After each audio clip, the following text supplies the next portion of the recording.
ប្រជាពលរដ្ឋដែលមានបញ្ហាជំងឺភ្នែក320នាក់រស់នៅក្នុងស្រុកសណ្ឋានខេត្តកំពង់ធំបានសម្ដែងនៅកតញ្ញូតាធម៌និងគោរពថ្លែងអំណរគុណយ៉ាងជ្រាលជ្រៅបំផុតចំពោះសម្ដេចមហាបវរធិបតីហ៊ុនម៉ាណែតនាយករដ្ឋមន្ត្រីនៃរាជាណាចក្រកម្ពុជានិងលោកជំទាវបណ្ឌិតពេជ្រចន្ទមនីតាមរយៈ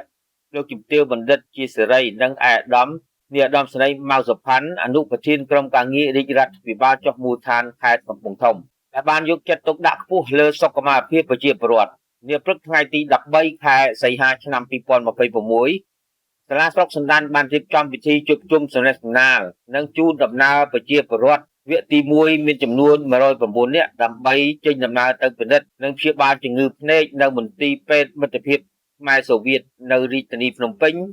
ពិធីនេះបានប្រព្រឹត្តទៅក្រោមអធិបតីភាពឧត្តមសេនីយ៍តូសំសុន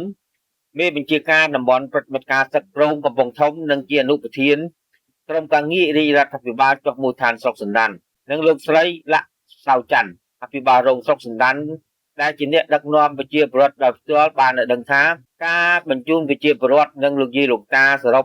320នាក់ទៅទទួលសេវាកម្មព្យាបាលភ្នែកនៅរាជធានីភ្នំពេញត្រូវបានបែងចែកជា3វគ្គគឺវគ្គទី1ចេញដំណើរនៅថ្ងៃទី13ខែសីហាឆ្នាំ2026ដែលមានចំនួន109នាក់ដោយប្រើប្រាស់រថយន្ត8គ្រឿងវគ្គទី2បានចេញដំណើរនៅថ្ងៃទី14ខែសីហាឆ្នាំ2026ដែរមានចំនួន110នាក់ដោយប្រើប្រាស់រថយន្តក្រុង8គ្រឿងផងដែរ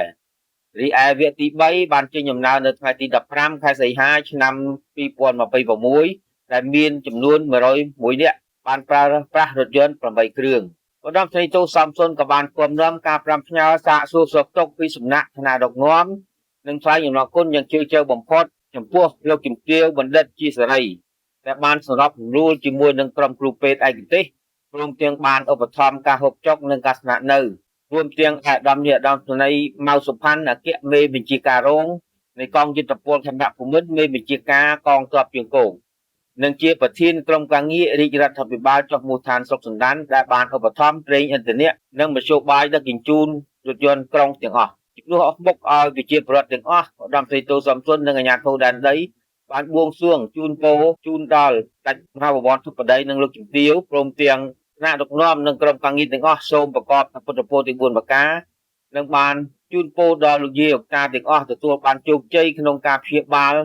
និងធ្វើដំណើរប្រកបដោយសុវត្ថិភាពទាំងទៅទាំងមកហើយកំពុងធំខ្ញុំបរដ្ឋាធ្វើសេចក្តីរាយការណ៍